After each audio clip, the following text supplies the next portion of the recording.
What's up, guys? Today I'm doing something a little bit different. I don't know if you can see back here, but I have 3 goats in this pen, and I'm using them for vegetation management. So, not because I'm too lazy to weed eat, but I am very allergic to poison ivy, oak, sumac, pokeweed, you know, all the nice poison ivies, plants that make people suffer. So I didn't want to get that all over me and be bumped up, so I got some goats to do it for me instead. So basically what I'm doing here is I have 4 2 horse panels and 2 I think they're cattle panels with bigger blocks.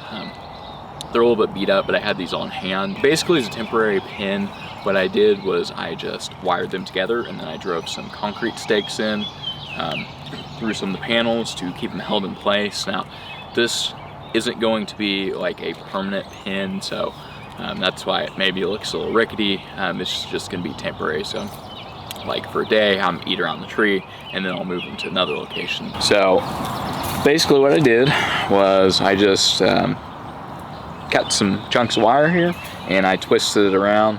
I did about 4 pieces of wire where they come together to connect.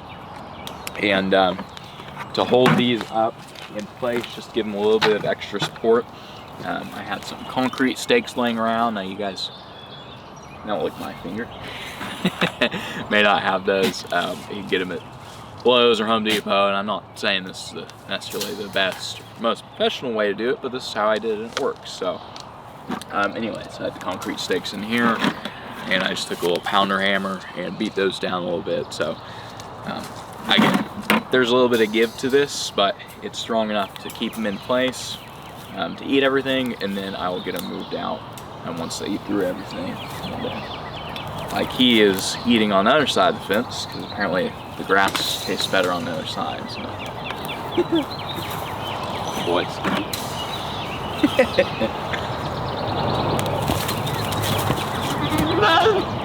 And I do have 2 billy goats, and they will get a little bit rough sometimes, so that's something else to keep in mind. But they're good eaters.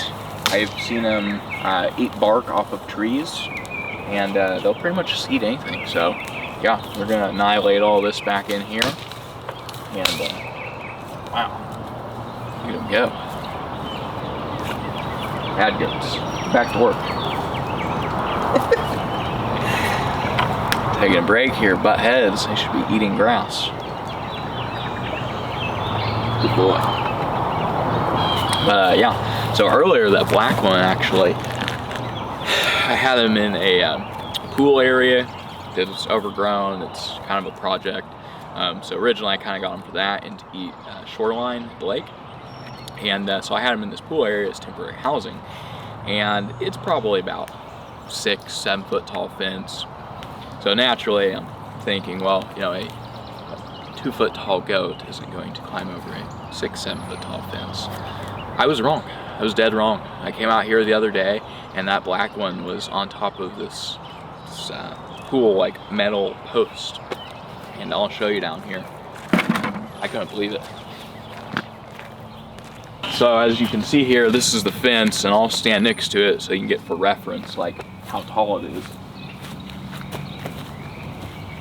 No, I'm 6'1". I'd like to say 6'2", but I'll be conservative and say 6'1". So this is a pretty tall fence, and this goat, I'll have a picture up here so you can see it, was literally on top of this eating the ivy. So I was a bit surprised, and I couldn't be too mad because that's what I got them for, to eat the vegetation, but they do a very good job. So anyways, I am going to use them next to eat down the shoreline, because you're not supposed to you're not supposed to spray. They don't, get the poison in the water. They don't want that, and so there's a bit of restrictions on there. And so my idea was, okay, I'll run the goats on the shoreline, and they'll eat all this up, and clean all that out for me. And so it's been flooded out here. I haven't really been able to test that yet. I'm still not 100% sure how I'm going to keep them pinned up and keep them enclosed in there to where they're not going to get out and everything, but that is the plan, and they will be down there fat, happy, and eating. But in the meantime, if anyone sees this and has actually done something like that, or has any ideas on how I can keep them enclosed while I'm running them on the shoreline, because it's rocky and there's a bunch of obstacles, so I can't necessarily like put them on the leader. I feel like I need to fence them in, but if anyone's done something along the lines and care to share, I would greatly appreciate it. But until then, I'm gonna give it a try and see where we get. So thanks for watching. Hope you guys like this. I know the video is a little bit different, but that's what I'm doing. I'm goat farming today. So thanks for watching.